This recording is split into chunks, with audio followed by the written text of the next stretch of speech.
मुख्यमंत्री पुष्कर सिंह धामी ने पूर्व प्रधानमंत्री भारत रत्न अटल बिहारी वाजपेयी की जयंती पर मुख्यमंत्री आवास में उनके चित्र पर श्रद्धा सुमन अर्पित किए और उन्हें श्रद्धांजलि दी। मुख्यमंत्री ने कहा कि स्वर्गीय अटल बिहारी वाजपेयी विश्व के महानतम राजनेताओं में से एक थे। उनके लिए राष्ट्रहित ही सर्वोपरि था। वे अपनी दूरगामी सोच के लिए भी जाने जाते थे। उत्तराखंड राज्य के निर्माण में उनका महत्वपूर्ण योगदान रहा। देहरादून निवासी विदुषी नेगी ने प्रदेश का नाम रोशन करते हुए लखनऊ में गोल्ड मेडल प्राप्त करते हुए आर्मी नर्सिंग सर्विसेज में लेफ्टिनेंट कमीशन लिया है।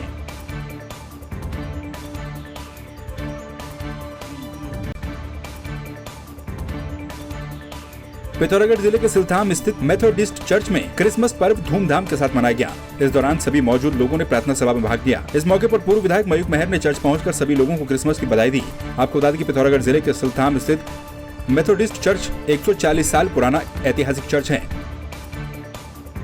आज जो है हम प्रभु यीशु मसीह के बर्थडे के रूप में इसे सेलिब्रेट करते हैं क्रिसमस को। और प्रभु यीशु जो है इस दुनिया में इसलिए आए थे ताकि जो पापी लोग हैं उनका उद्धार हो, क्योंकि प्रभु ही हैं जो हमें हमारे पापों से आज़ाद कर सकते हैं। क्योंकि किसी जानवर का लहू या कोई मनुष्य का बलिदान जो है हमारे गुनाहों को नहीं धो सकता है, पर प्रभु यीशु का लहू जो है वो सामर्थ्य है और हमारी सारी पापों को धोने में वो सामर्थ्य है। तो इसलिए हम उस उद्धार के दिन को आज सेलिब्रेट करते हैं।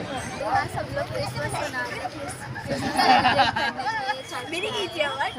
बहुत सारे लोग गॉड की ब्लेसिंग लेना है, गॉड की ब्लेसिंग लेना है और जीसस क्राइस्ट का बर्थडे है तो सब मस्ती में सेलिब्रेट कर रहे हैं सब।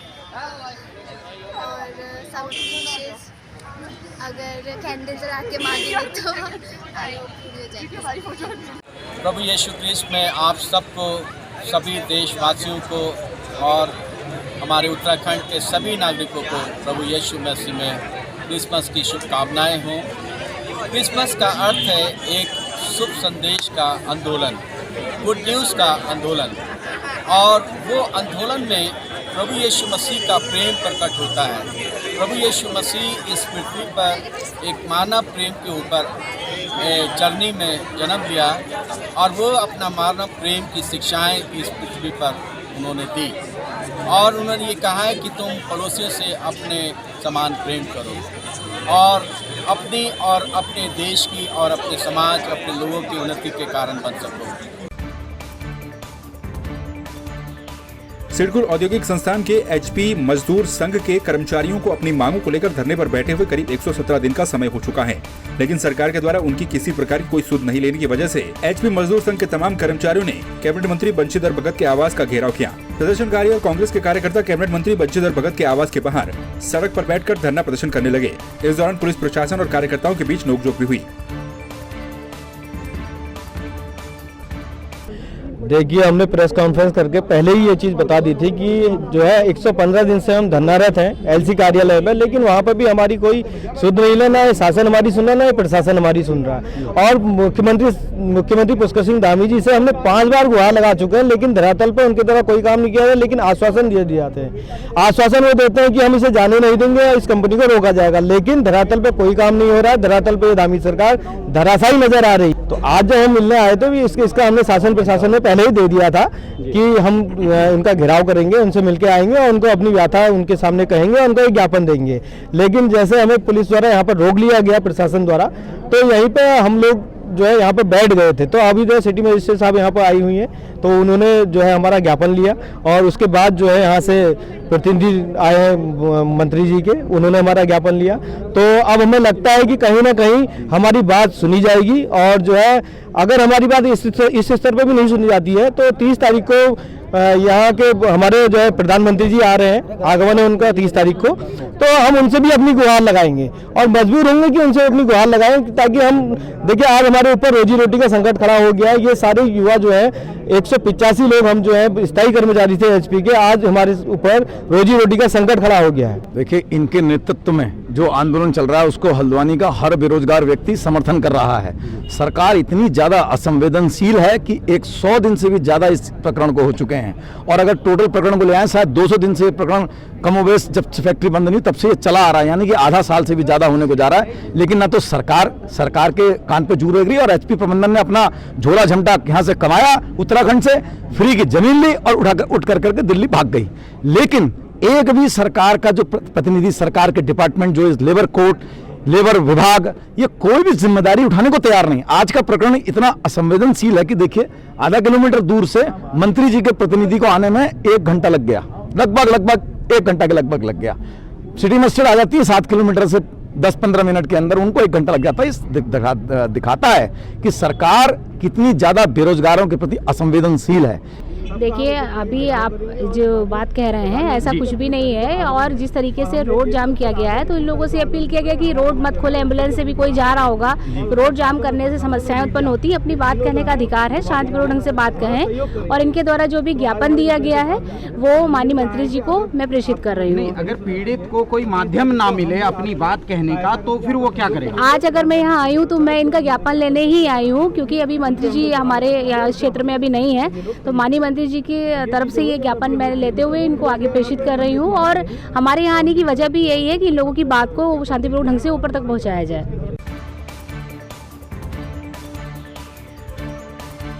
पौड़ी में बीजेपी की विजय संकल्प यात्रा में बीजेपी कार्यकर्ताओं में आपसी फूट देखने को मिली।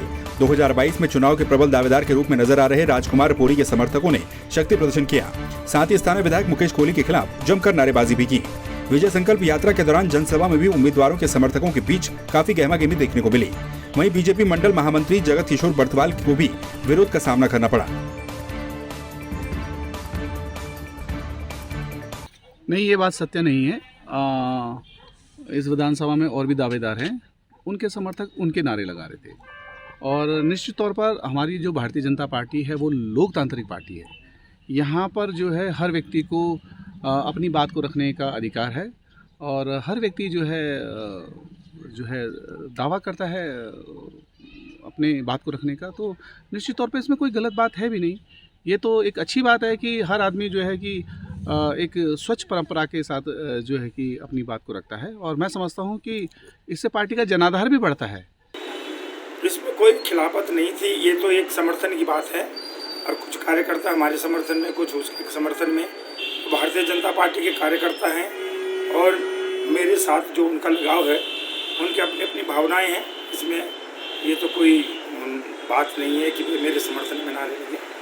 और इस समय जो है इस विधानसभा में जो बहुमत मुझे मिल रहा है, जो लोगों का प्यार इसने मुझे मिल रहा है, मुझे उम्मीद है कि भारतीय जनता पार्टी मुझे इस समय जो है निश्चित रूप से मौका देगी कि मैं इस क्षेत्र की सेवा कर सकूं। और बस परिवर्तन ही हम चाहते हैं, इसलिए हम लोगों का ज़्यादा तुम लोगों ने देखा होगा कि हम लोगों का सपोर्ट ज़्यादा नहीं, क्योंकि भारतीय जनता पार्टी ही आएगी, लेकिन राजकुमार को हम इसलिए विरोध कर रहे हैं कि हम भारतीय जनता पार्टी को सींचने वाले कार्यकर्ता हैं। आज हमें नकार दिया गया है, जिस कारण कि हमें इस पार्टी से कहते हैं कि तुम कांग्रेसी हो। अगर हम कांग्रेसी हैं तो ये हमें बता दें कब हम कांग्रेस में गए। और ये कांग्रेस से ला रखें, जो कांग्रेस के तालाब से ला रखें, और आज वो भाजपा का तालाब गंदा कर रहे हैं। इनको जगत किशोर बर्थवाल को जूते मार के निकाल दिया जाए। भारतीय जनता पार्टी में ऐसा कुछ होता नहीं है, ये कांग्रेस नहीं है, ये भारतीय जनता पार्टी हमारा जो केंद्रीय नेतृत्व जो भी बात करता है, जो भी वहाँ से सबको आदेश हम सब लोग काम करते हैं। हम सब लोग कमल के लिए काम करते हैं। हमारा प्रत्याशी कमल हो रहा है। बिल्कुल नहीं खटास, बिल्कुल नहीं। सारी बीजेपी एकजुट है और सारी बीजेपी कमल के लिए काम करेगी। कमल का फूल जिसको मिलेगा उसके लिए सब काम करेंगे। 2022 विधानसभा चुनाव को लेकर प्रत्याशियों ने कमर कसनी शुरू कर दी है। केदारनाथ विधानसभा में 2017 में दूसरे नंबर पर रहे निर्दलीय उम्मीदवार कुलदीप रावत ने इस बार मजबूती के साथ चुनावी ताल ठोक दी है। उनके समर्थन में आए ग्रामीण अंचल के लोगों ने एक स्वर में अब की बार कुलदीप रावत का नारा देकर उनको समर्थन दिया है। इस दौरान कुलदीप रावत ने कहा है कि उन्होंने क्षेत्र में काफी तरह का काम किए हैं, इसीलिए इस बार भी बड़ी संख्या में केदारनाथ विधानसभा से लोग उनके समर्थन में नजर आ रहे हैं। चुनाव को तो कुछ कह नहीं सकते, लेकिन उम्मीद है इस बार की जो है जनता हमारा साथ देगी और पार्टी की जो नाकामी है, निष्क्रियता है, उसके अगेंस्ट जो है जनता में जो है इस टाइम समर्थन देगी। 5 साल देखा आपने विधायक का कार्यकाल, विपक्ष के विधायक यहाँ पर किस तरह से देखते हैं उनका कार्यकाल? तो पब्लिक बता रही है उनका कार्यकाल। अगर होता उनका कुछ काम किया होता तो आज उन्हें जो है मंगल गीतों का सहारा नहीं लेना पड़ता। तो कार्यकाल तो वो अच्छी तरह जानते हैं। कार्यकाल अगर उन्हें अच्छा होता तो आज हमारे पास जो है 40% विधायक नहीं थे, हमारे पास शेष नहीं बचती, क्योंकि बहुत जरूरत क्षेत्र थी उसकी। तो उनका कार्यकाल जो है समझते जी। इस बार तो हमने कुलदीप रावत भाई जी को ही जिताना है। मेरा कहना है कि मैंने सब भाई और बहनों को, मायके और ससुराल जो भी है, जितने भी मिलते हैं तो मैं उनकी परछाई से, जिनको मैं जितने भी भाई हैं, ये विकी आनंद है, जो भी हैं सारे भाई, मैं ऐसा देखती हूँ उनकी परछाई है उनमें, क्योंकि मैं चाहती हूँ कि हमारा जो ये कोरोना काल में जितने भी बेरोजगार भाइयाँ हैं, बहुत परेशानी हुई लोगों को, जिस कारण से वो अपना घर का रोज वो नहीं कर पाए गुजारा, और इन्होंने बहुत सारे लोगों की मदद की। जिससे कुछ चूक रह गई थी कि राष्ट्रीय पार्टी है बीजेपी कांग्रेस, इन्हीं को देना है वोट, ये गलत सोच है। कुलदीप रावत जी ने बहुत अच्छे से काम किया, गरीब का भला किया, गरीब को राशन की वितरित किया, कोरोना काल में अब सब गरीब को राशन बांटा, और कोई बीमार रहते उसके लिए भी उन्होंने बहुत सारी मदद की है। और हम सोचते हैं कि इस समय कुलदीप रावत जी आए, यहाँ पर सिर्फ 2 पार्टियों का चल रहा है, और ये सब एक बार बीजेपी आएगी, एक बार कांग्रेस, इसमें बिल्कुल क्षेत्र का विकास नहीं हो रहा। हम सोच रहे हैं कोई तीसरा युवा आए तो कुलदीप रावत जी हैं। वो कोरोना काल में भी उन्होंने बहुत सारे काम यहाँ पे किए हैं, गरीब का भला किया है, हर जगह से आते रहते हैं, मदद करते रहते हैं। गुरुकुल कांगड़ी विश्वविद्यालय के संस्थापक स्वामी श्रद्धानंद के बलिदान पर्व से प्रारंभ होने वाले हॉकी टूर्नामेंट की इस बार 89वीं वर्षगांठ है। विश्वविद्यालय के कुलपति डॉक्टर रूप किशोर शास्त्री ने बताया कि 23 दिसंबर को बलिदान दिवस कार्यक्रम शुरू करने के बाद शोभा यात्रा और श्रद्धांजलि सभा के साथ संपन्न किया जाएगा। वहीं हॉकी टूर्नामेंट का शुभारंभ भी हॉकी मैदान पर शुरू हो गया है। मुख्य अतिथि विधायक आदेश चौहान ने टूर्नामेंट का शुभारंभ किया। बलिदान पर्व मनाया है, और इस बलिदान पर्व पर प्रत्येक वर्ष ऐसा हम श्रद्धांजलि का कार्यक्रम तो रखते ही हैं, वहीं पर 1 सप्ताह तक हॉकी का भी कार्यक्रम चलता है, जो हमारे दूसरे हॉकी ग्राउंड में चलेगा। स्वामी जी स्वतंत्रता सेनानी थे, स्वामी जी शिक्षा शास्त्री थे, शिक्षा के क्षेत्र में बहुत बड़ा काम किया, वहीं समाज सुधार के क्षेत्र में काम बहुत बड़ा किया। दलितोद्धार, अछूतोद्धार, नारी जाति की शिक्षा का जो उन्होंने प्रावधान किया और उसको उन्होंने क्रियान्वित करके दिखाया। सबसे पहले इस देश का कोई कॉलेज है, महाविद्यालय है, तो स्वामी श्रद्धानंद के द्वारा स्थापित जालंधर कन्या आर्य कन्या महाविद्यालय है, जालंधर। और वहीं स्वामी जी ने जो ये गुरुकुल की स्थापना की, ऐसे और भी कई गुरुकुलों की स्थापना की थी। तो स्वामी जी ने शिक्षा के क्षेत्र में और अपनी गुरुकुलीय परंपरा को पुनर्जीवित करने का काम स्वामी जी ने किया है। पहले तो आज क्योंकि 89वां ये हॉकी टूर्नामेंट, स्वामी सदानंद हॉकी टूर्नामेंट, जो कि इसका एक बहुत ही गौरवशाली इतिहास रहा है, और भारत से निकलने वाले, मैं समझता हूँ पिछले 70-80 वर्षों में जो बड़े बड़े खिलाड़ी हुए हैं, वो कभी ना कभी इस टूर्नामेंट का हिस्सा रहे हैं। तो इस गौरवशाली इतिहास वाले इस हॉकी टूर्नामेंट का आज शुभारंभ हुआ है। मेरी ओर से सभी खिलाड़ियों को, सभी आयोजकों को बहुत बहुत शुभकामनाएं, बहुत बहुत बधाई। और जहां तक अपने वंदना कटारे की बात की, वो भी हमारा गौरव है, और हमारी राज्य सरकार ने और बहुत सारे स्वयंसेवी संस्थाओं ने उसको बहुत सपोर्ट भी किया है। हमारी राज्य सरकार ने लगभग 1 करोड़ रुपया उसको किसी न किसी रूप में 2-3 माध्यमों से, खुद में भी गया था एक दिन 25 लाख का उनको चेक देने के लिए माननीय मुख्यमंत्री जी के साथ। और हमने उस दिन घोषणा की थी कि हम जो हमारा निर्माणाधीन उस समय स्टेडियम था एस्ट्रोटर्फ का रोशनाबाद में, तो वो वंदना कटारे के नाम पर उसका नाम रखा जाएगा। तो उसका पिछले लगभग 1 पखवाड़े पहले माननीय खेल मंत्री अरविंद पांडे जी और मेरे द्वारा वो खिलाड़ियों को समर्पित किया गया है। 18 करोड़ की लागत से वहाँ पर हमने एस्ट्रोटर्फ का स्टेडियम, हॉकी का स्टेडियम बनाया है। और अभी साथ ही साथ वहीं पर ही हम एक 20 करोड़ की लागत से बहुउद्देशीय हॉल बना रहे हैं, जिसके अंदर जो इंडोर गेम्स हैं बहुत सारे, वो हम लोग कर सकेंगे। पहले टूर्नामेंट के पूरा विवरण देने से पहले एक आपको फ्लैश ये कर दूं कि ये टूर्नामेंट बड़ा ही प्राचीन टूर्नामेंट है। अगर आप इंडिया लेवल की टूर्नामेंट्स की बात करें तो 3rd ओल्डेस्ट टूर्नामेंट है इंडिया का, और 89वीं वर्षगांठ हम इस बार मना रहे हैं।